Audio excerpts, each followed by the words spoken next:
Good morning, everybody. Obviously, I'm Brad. I'm here to host a IG Live. I'm going to be joined today by the Informal Mystic. She is a wonderful individual, and I've had the joy of getting to know her recently, and she's quickly becoming one of my favorite people. So I would love to take some time and do you and see if we can get some wisdom from her as well. So, there she is. Hi. Good morning and welcome. Hi, Brad. How are you? I am good. Thank you. Thanks for having me. Oh, anytime. I've been looking forward to this all week. Me too. Me too. All week. So I've just recently done a little bit of an introduction in the sense of, having you on and everything. Why don't you take a moment and just kind of introduce yourself? Tell Okay. My name is Blaire. If you are unfamiliar with my work, there is a little arrow at the top that will give you access to my account and Brad's account. So if you want to give us a follow, that would be great. You could check out our workout later on after the live. And I have been deconstructing from Evangelical Christianity for about, maybe as long as I've been in it, I don't know. But I would say it's probably been about 6 years of like very active deconstruction. And then about, right before the pandemic hit, I finally left church as like an active part of my deconstruction and began reconstructing my faith subsequently. So that would be a very brief overview of what my deconstruction has looked like. It's been a lot of it's been kind of going on as long as I've been in the Christian church, because I've been finding the longer I sit in this deconstruction community, the more I realize that there are certain facets. Once you hit that wall, you just immediately begin feeling that resistance rising up. And so it never really sat well with me that women weren't allowed to preach, that we were given this very strict role to follow. And so those facets I sort of just immediately began deconstructing, and the rest followed. So. Okay. Obviously, those are very critical facets to religion, especially Protestant. Well, I mean, many religions, but coming out. When you started to deconstruct, were you alone in the process, or did you have someone else that kind of walked through it with you, or what that looked like for you? I undertook it mostly alone. I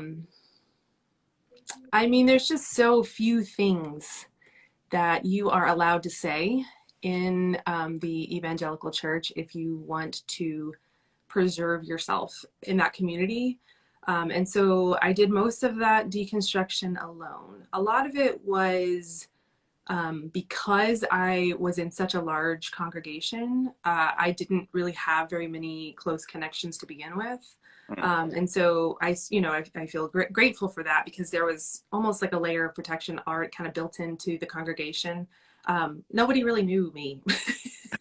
So I could really dismantle a lot of these toxic ideologies, in the comfort of my own spiritual journey. But then the downside of that was that it was very lonely. And Right. I considered my friends and my sort of my counterparts, the teachers that I would kind of bring into my life. So I'm thinking Sarah Bessey. I love Sarah Bessey, and there was like a season of my life where I just like considered her just like, and this sounds so strange, but it was one of the deeper connections that I had connecting to her work. Pete Enns was a really influential person. Trying to think of the others. I can, if anyone's interested in hearing more about these resources that I used while I was in that lonely space of deconstructing by myself, I can definitely, put together a list of books that I read and people that I connected with. But as far as deconstructing with someone, Right. I didn't have that luxury.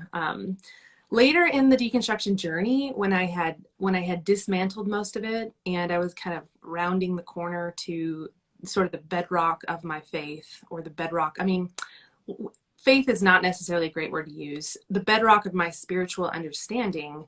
Okay. I connected with a very person who is still my very close friend, and she is has a psychology background. And so then from there, that's when it really, really got interesting for me, because I was able to talk through some of these really heavy, deeper systemic issues Right. through that psychological lens, and see how much, I will get you that list of resources, but see how much of what I was participating in was a result of my own conditioning, a result of my own ego. So that was a really special season in my deconstruction journey. And I feel like a lot of it is just going to be inherently lonely. Right. But then there's this space of how much of the loneliness is because we don't have the resources to access anything else.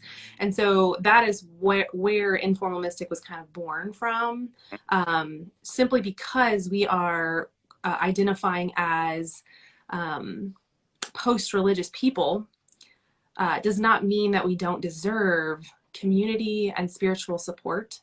And so that's sort of what my page is about. I want to help us deconstruct in a way that feels very freeing, and also very connected. Okay. So yeah.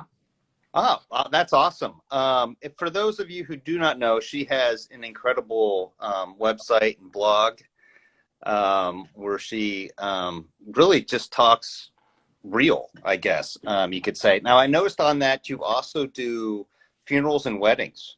Mm-hmm. Yeah. So I find that, okay, so I have this capacity to see things, see the beauty things, the beauty in things, in a way that not a lot of people do. I'm an Enneagram 4, if anybody knows the Enneagram, and that's sort of like a 4 superpower, is to like look at something and see just its innate beauty. And so for me, weddings and funerals was not something that I like set out to do. But I feel like it's something that just kind of found me, and it really takes all of my gifts of spirituality and writing and speaking. I like to talk. I don't know if you guys can tell, I like to talk. But it takes all of those and it really kind of fuses them all together in this one beautiful service. So yeah, I do weddings and funerals. I do spirituality coaching. I'm working on some meditations to kind of help us channel the feelings of deconstruction, so that we can empower ourselves, for lack of a deeper description. Those are in process. But yeah, I'm very excited that I am in this community and offering my gifts. It's like the main reason I didn't want to leave the church or deconstruct too deeply Right. was because I was so afraid I would not have an avenue for my gifts. And at some point, when I was in church, I had an avenue for my gifts. Right. I had a space where I was working and doing healing work with women. And it was really, a lot of times it was very satisfying work. But I guess at this point where I reached this discomfort of facets of this, and it became very clear to me that the work was not so important that I should sacrifice my life for it, if Sure. that makes sense. And so here I am, post-religion, deconstructed, no longer participating in organized religion or Christianity as it's defined by the church. And I am creating this space anew, and I feel so grateful on a daily basis that I get to wake up and do this. I just feel like the luckiest person alive for whatever. This is so new to me. So I sort of feel a little dorky saying it out loud, but I just really I'm enjoying myself right now. So when you deconstructed, where did you land on spirituality? I mean, because some people stay with the church a little bit, some people just totally throw it off the side. Where have you landed? Okay, so I have always been a deeply spiritual person, and I've always pursued sort of the divine mystery that I can feel kind of like, it's almost like a lure. It's almost like there's something out there that needs to be discovered. Oh, and it wants to be discovered. And I participated in that spirituality in the best way that I could for a while. And that structure of organized religion of Christianity really served me well. But then it's like it got to its final expression, and the divine mystery pulled me onward. It pulled me past it. And there's this Richard Rohr quote that I think of all the time. I love Richard Rohr. He talks about how everybody in this Christian faith is on their way to Philadelphia. And once we arrive at the sign that says, "Welcome to Philadelphia," we think we've arrived at Philadelphia. And in reality, we're on the outskirts. We haven't even made it all the way into Philadelphia. And so for me, it was the divine mystery pulling me on and saying, you haven't gotten to the end of it yet. You haven't mined the depths of reality, of consciousness, of universal mystery. It's out there. And if you just keep going, you just keep pushing past your discomfort, past your fear, you will find amazing things. And so as far as my spirituality goes, I am deeply grateful for what the church offered me. I am very connected to the work of Jesus. And I am ready to see what finds me next. I am open to exploring the whole world that's out there. You know, like, why would I limit myself? I am so here for anything, you know? Yeah. Yeah. So let me ask you this. Back to your deconstruction a little bit. First of all, I think that's fascinating because the more people I talk to um, on Instagram, the more I find that there are such a varying different arrays of where people have landed along their deconstructing journey. Like there's no uniform Yeah. way to go.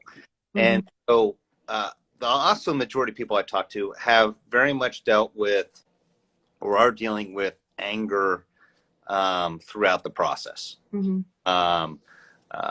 You can tell by their memes. You can tell by little snide remarks or things they say. You can know where the pain is. Oh, absolutely. Yeah. Go through that anger as well, and what brought you healing if you did? Okay, so I spent the great majority of my life angry.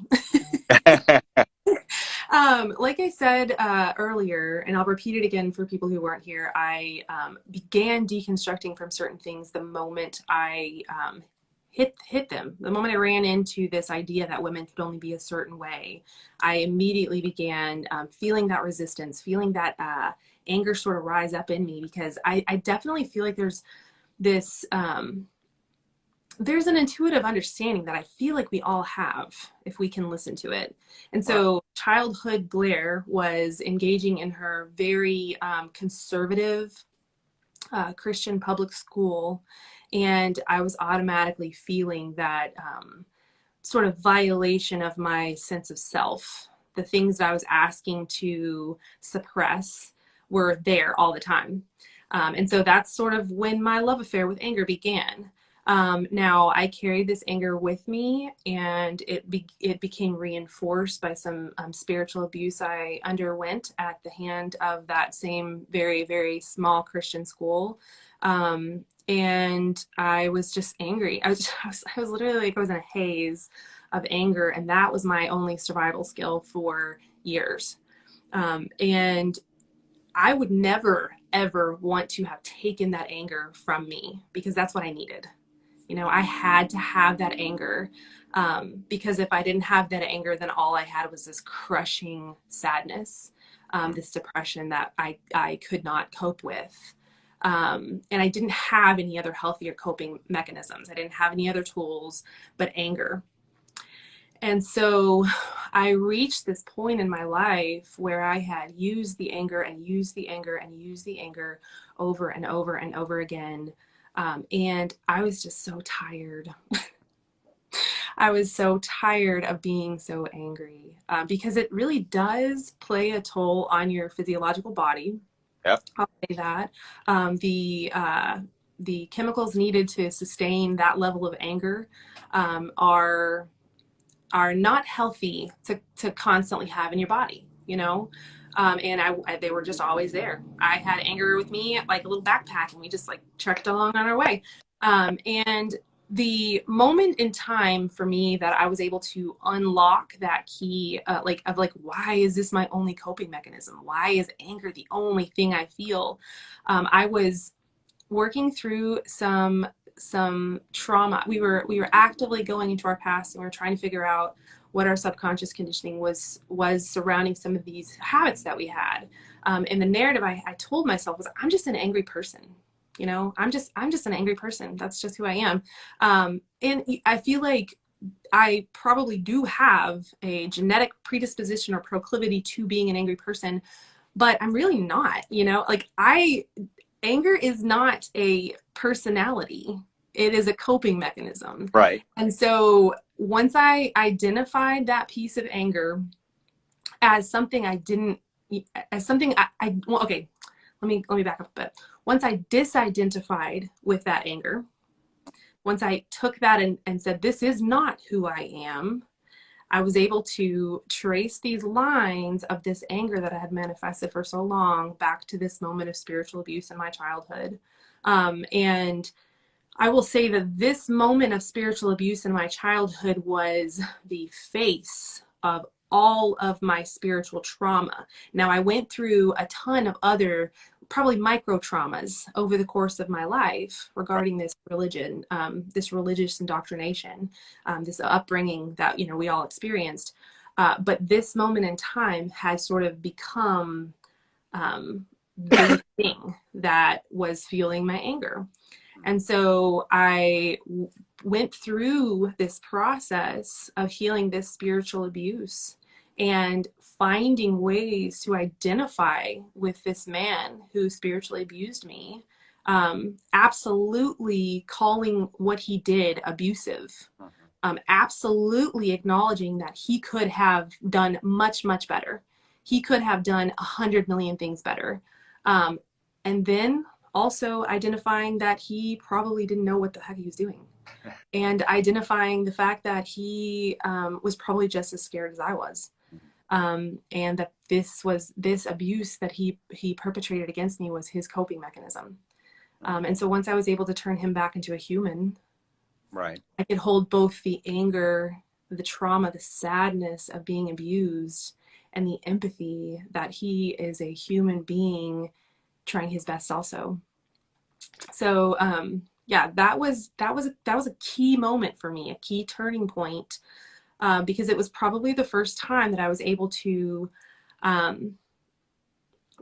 get into that space of empathy, get into that space of you know, people are people, and I could have done that too. I probably did. You know, we did such shitty things when we were Christians. I can think of 100 things that I needed to apologize for, or that could qualify as abuse, you know? And so getting into that space of empathy, holding my inner child close, giving my inner child what I needed in those moments was so important. It was a balm. And I emerged from that moment in time healing from that trauma, and it was as though I had unlocked the jail cell of my anger, and I walked out. And I have not stopped being angry, because that's, you know, that's utopian. Anger is a valid, necessary human emotion, but the differentiation I'll make about who I was and who I am now is that before I was carrying a backpack of anger. Anger was so much a part of me that I thought it was me. And now I am holding anger out here, and I'm watching it, and I'm seeing just what it's here to try and teach me. Okay, so anger's along for the ride, but it is no longer driving my car, if that makes any sense. No, that's great. I mean, that, first of all, you said so much in there that is incredible. I mean, obviously, I went through a very angry stage as well. Yeah, as we all should. You know, Yeah, as we all should. anger at certain individuals or the religious constructs that I was brought up in, but then anger at myself for, Yes. Yeah. I mean, I was a pastor for 25 years. I've been to seminary. I've done all of that. And I look now and go, how did I not see it? Mm-hmm. Um, it doesn't matter that, I was groomed as a child to do this or to be this way or encouraged, and my only community was the church. And somewhere you would hope the light bulb would have come on, uh, Yeah. really. And so there's an anger towards the structure or the construct of religion, and then there's the anger of just in yourself uh, Mm-hmm. at the same time. At least that's what I dealt with. I think it's very interesting that you had pointed out your new view in the sense that anger is no longer driving the car, but it's off to the side. Mm-hmm. And I loved your conversation about how you look at people as being human. Mm-hmm. Like I look at the people that raised me, the people that had spiritual influence in my life. They were doing what they've been taught. Uh, a lot of their stories were similar to mine, Mm-hmm. and it's just, and they actually generally believed they were right, Yeah. what they're doing. And so, there's a part of me that says, okay, I have nothing to say in the sense that, I was in the ministry for 25 plus years. I mean, am I going to point the finger at these people and, you know, um, rake them over the coals for me being similar? Mm-hmm. I mean, it's funny. You made that joke about things you did when you're in the ministry, right? And, Mm-hmm. or in the church. I look back and I cringe. Yeah. you know, did I really Why did I say that? Yeah. with I, this? I No, did I when really? I left church, I needed to go on an apology tour because Yeah. I had evangelized so many people. I had ostracized so many relationships Hmm. because I needed to save them so bad. You know, Yeah. there's the religious piece of that where I needed to save them from an actual literal hell that I still believed in. Right. But there's also this codependency with which I was indoctrinated, and the reality that my upbringing put me in these relationships of self betrayal and created this hierarchy where I thought I knew better than everybody else around me. And they needed me to swoop in and save them. And so I had a lot of those relationship dynamics that I had to heal. I had a lot of really hard conversations coming out the other end where it looked like this is the way we've always done relationships and I'm trying to heal. And so things may not look the same anymore. And I am so sorry that I perpetuated this unhealthy dynamic between us. So yes, I completely identify. But I feel like the most important piece when we are identifying our past actions is this narrative that you so eloquently said. We were doing the best we could. Right. We didn't have any other tools. We didn't know any better. Nobody talks about this stuff, especially when you're in the church. Nobody talks about codependency because it's part of the fabric of the church. Yeah. Nobody talks about not being a savior because we are taught to be saviors. Okay. And so how would we know any better? How would we know any other way of functioning? I mean, So absolutely hold this space of sadness for what we caused, mhm. and at the same time hold the grace for ourselves, because we didn't know any better. Two Yeah. things have to start existing at the same time in your life if you're not going to drown in shame. The alternative would be drowning in shame if you're only holding this one. Right. So Right. Yeah. And I think it's, back when, I was growing up in the church, I mean, the common thing was to have missionaries come, yes. overseas, and they would show the white person, bringing food and the gospel to, Mhm.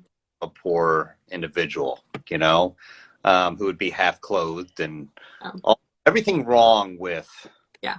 that. I mean, the white savior complex. Yeah. Uh, and, you know, um, and you're right when you, I'm saying that because when you hit on the point of saying, you feel like you kind of are above other people or they need to be saved. Yeah. They need you have, and they have to have it or they're going to hell. Yeah, those examples of these white saviors showing up on the beach and passing everybody, handouts while all these little like African children hang all over them. That is a caricature. That is Yeah. literally, we can hold that up and say, here's what's wrong with the church. Yeah. And the staggering thing is that the church of my childhood thought that that was normal.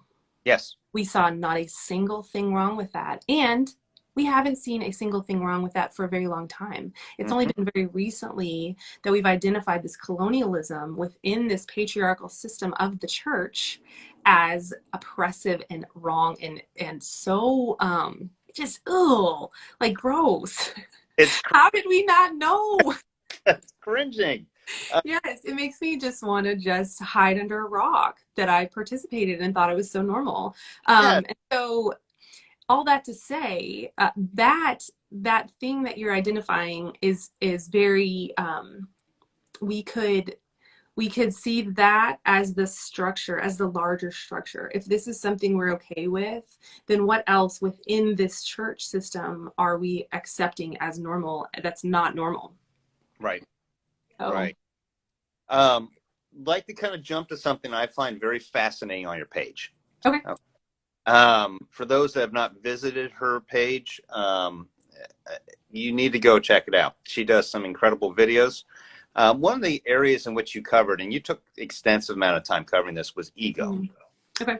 Um, would you just take a moment and explain your thought processing, or what it is, your thought process on ego, and how it impacts our lives? Okay. Yeah. Okay. So the ego would be a function of the mind, and it was evolutionarily designed to keep us safe from attack. And without getting too like weird and like esoteric or whatever, we have to have an ego to stay alive. We need this mind process to function in the human world. If we were to function in the world without an ego, it would be like drinking from a fire hose. The ego helps us categorize and it helps us filter our world around us. What the ego also does is it categorizes things into sections where they don't need to be within your mind. And if this isn't clear, please ask questions, and I can definitely I can expand if I know exactly what you're wanting. This is kind of a big topic to condense down into a talk like this. But the ego will create a narrative in your mind of what is going on around you, and your body will reward that narrative because it rewards a closed system. Okay, so if you can quit thinking about something, your body automatically rewards you. And so the ego will take an instance and it'll turn a narrative into this instance, and then you've got yourself a closed system and you've got yourself a little reward system going on in your brain with whatever chemicals are sent up there to make the brain happy, serotonin and dopamine and all that. And so I guess I'll give you an example of what an ego narrative may look like. So say you show up to a party, okay, and you're in this party and you're supposed to meet a friend there. You walk in, you see your friend from across the room, you make eye contact with your friend, and your friend looks at you but does not come over to meet you, okay? So that automatically feels threatening to the ego because it's not what was supposed to happen. We've got a deviation from the norm, a deviation from expectation.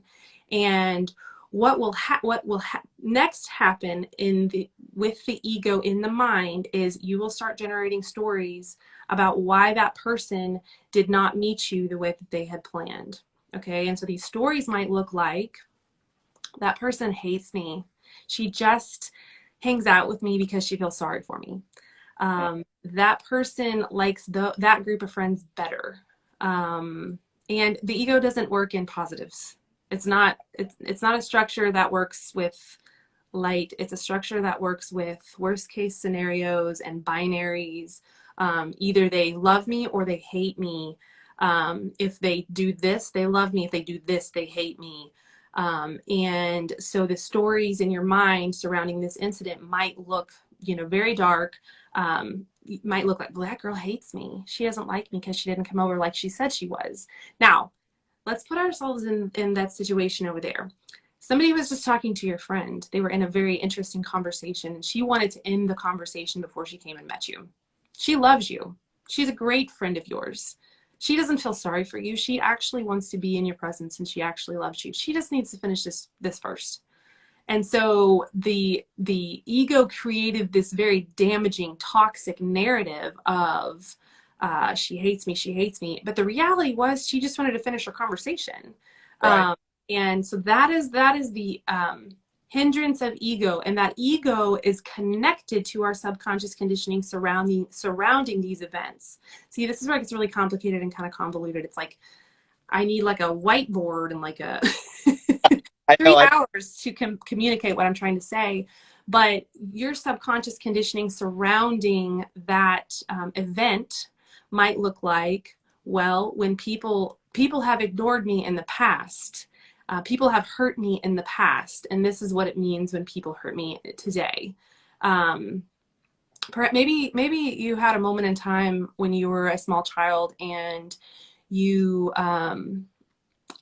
there was a party or a dance or something, and you showed up at this dance, and this person was supposed to meet you, and they did not meet you at the dance, and they left you high and dry, and you were stranded.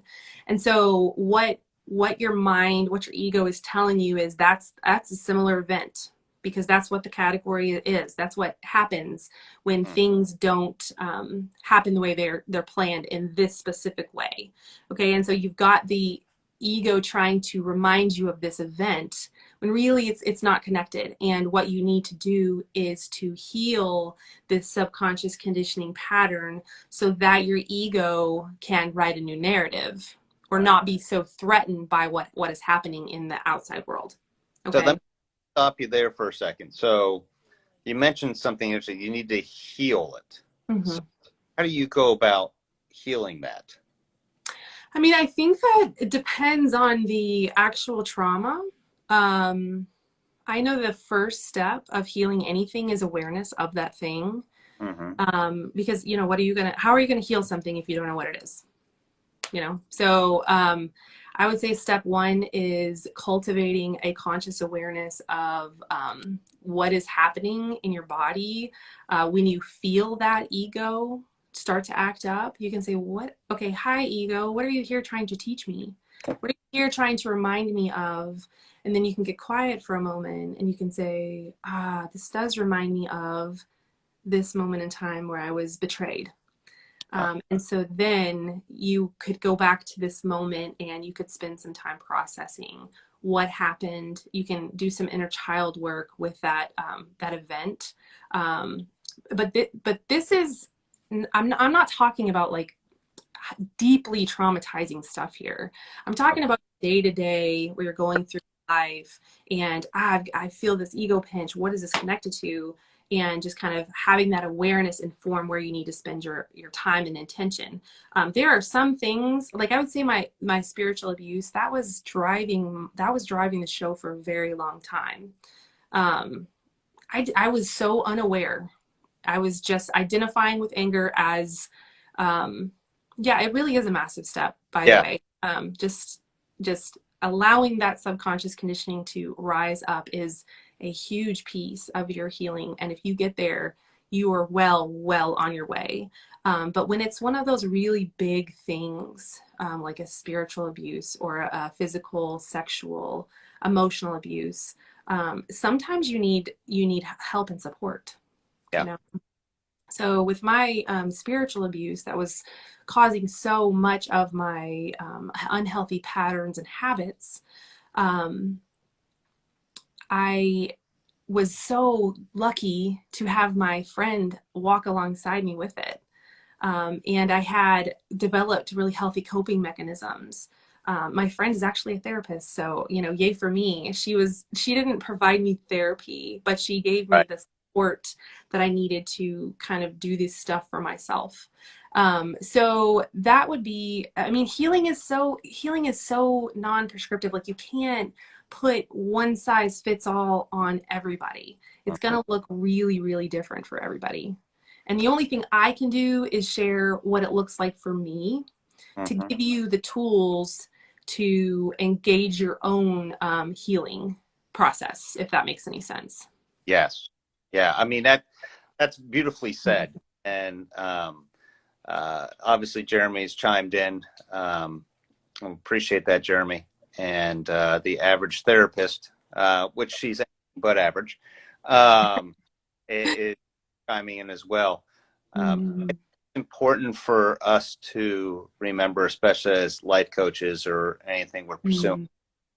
that there are times that um, I've had to look at somebody that's wanted help and say, "Hey, that's something I can't handle." Yeah, let's kick this out. Mm-hmm.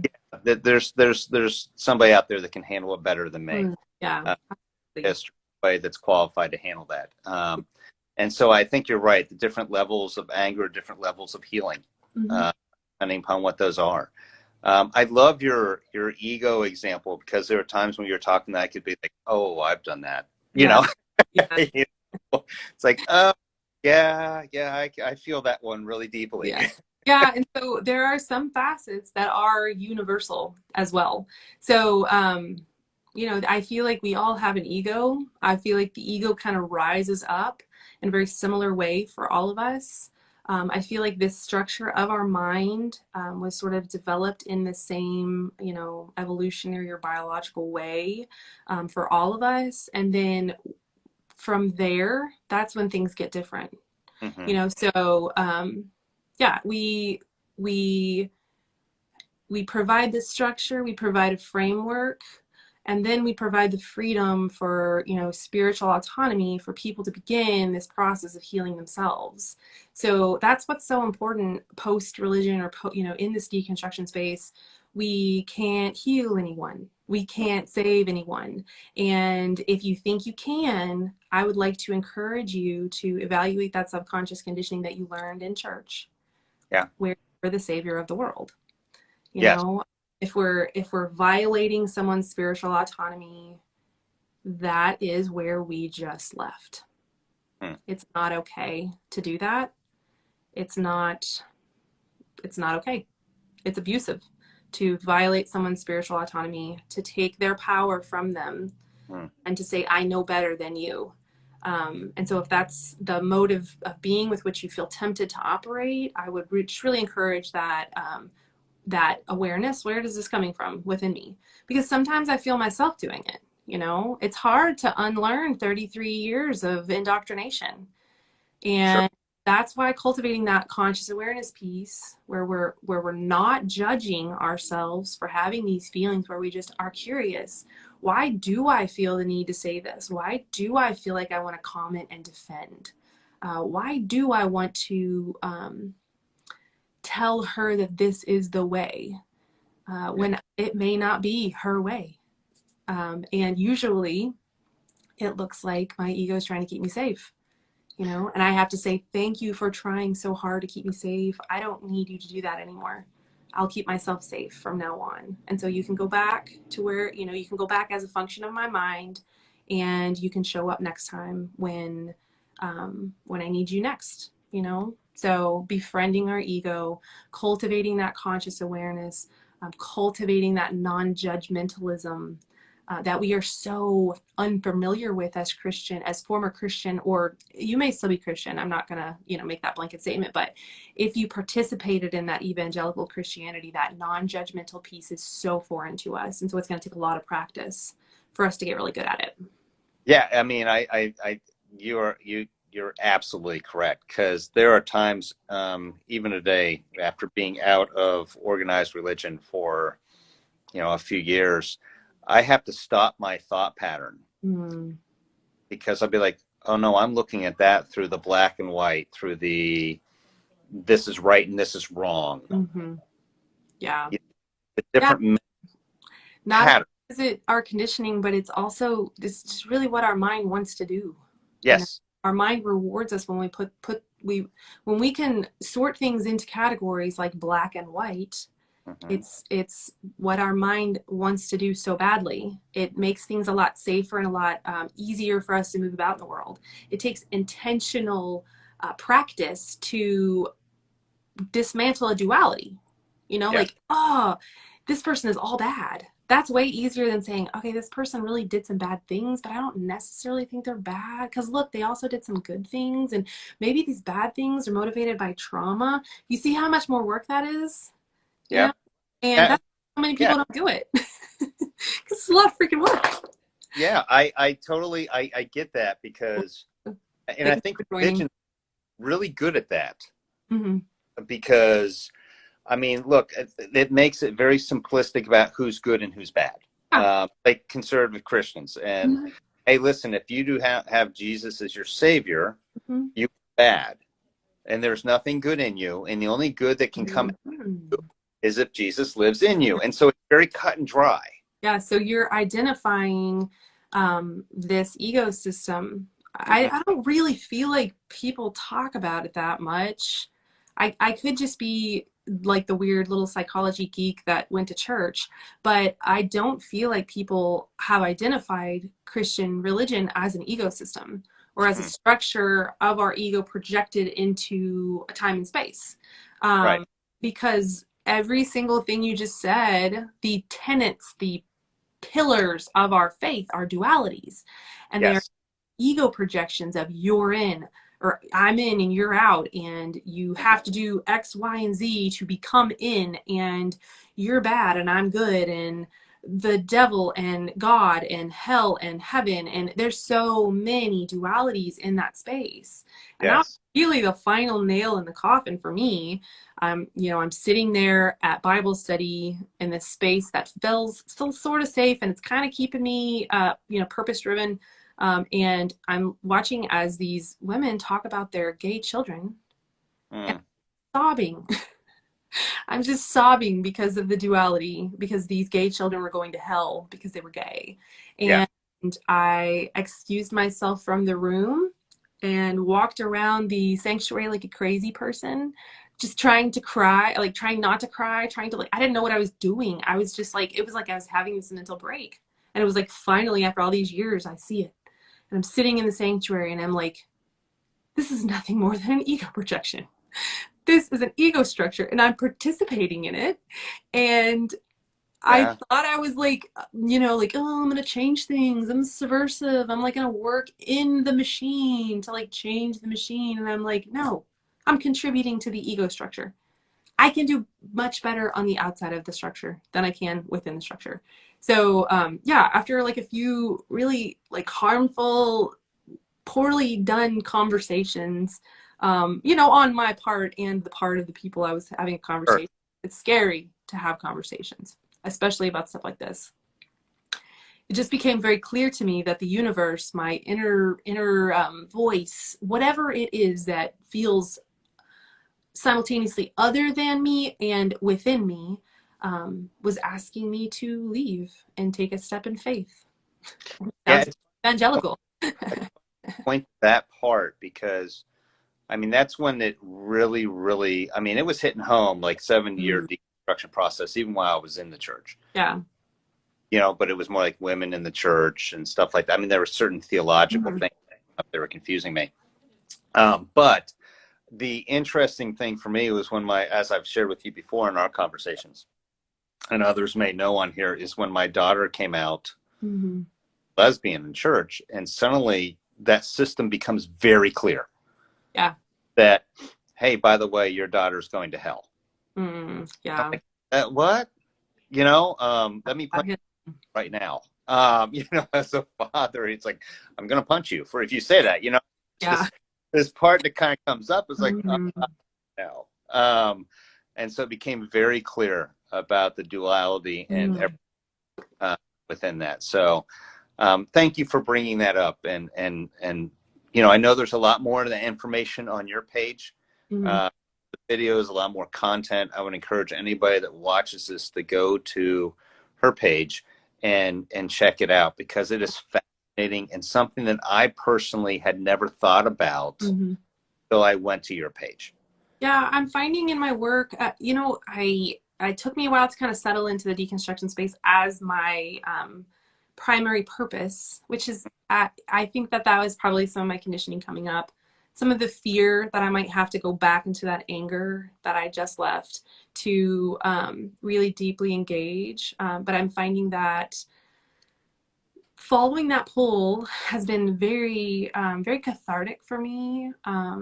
And it definitely feels very purposeful. And so if I can help people understand the grid, the framework, with which they were functioning within, then it becomes a lot easier for people to begin dismantling that framework in ways that don't feel so scary and so terrifying, and in ways that will give you permission to keep loving the people that you're currently loving. You know, you don't have to hate the people you're in relationship with who are still Christian. Yeah.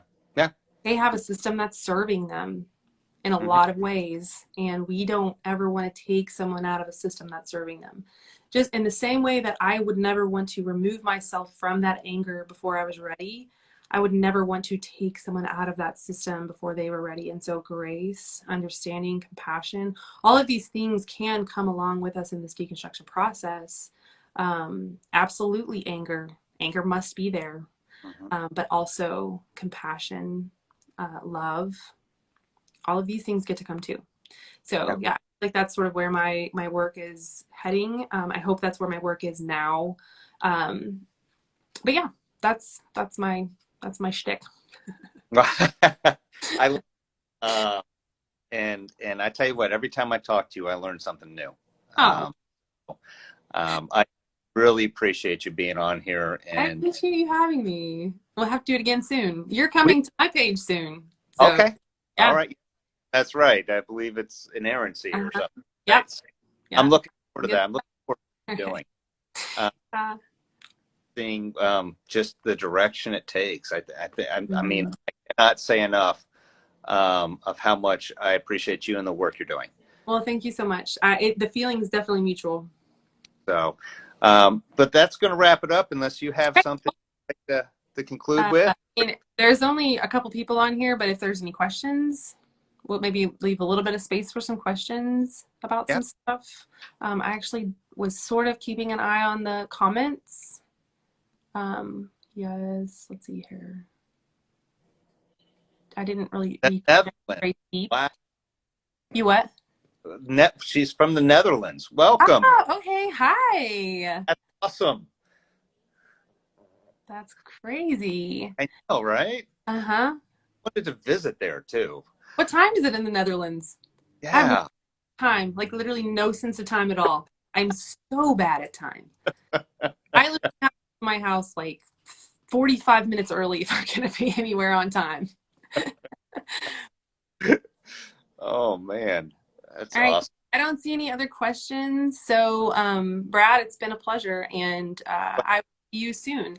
And I hope I see everybody on this page. I'm going to put together that resource list like I said I would, and I will send that to Brad. I'll let him reach out to you guys if you're not on my page. If you have any other questions, totally DM me. I'm open and available. This is my job, so I'm here. Okay. Awesome. Thank you very much, Blaire. Thank you so much. Bye, Have a Brad. good You Bye too. bye.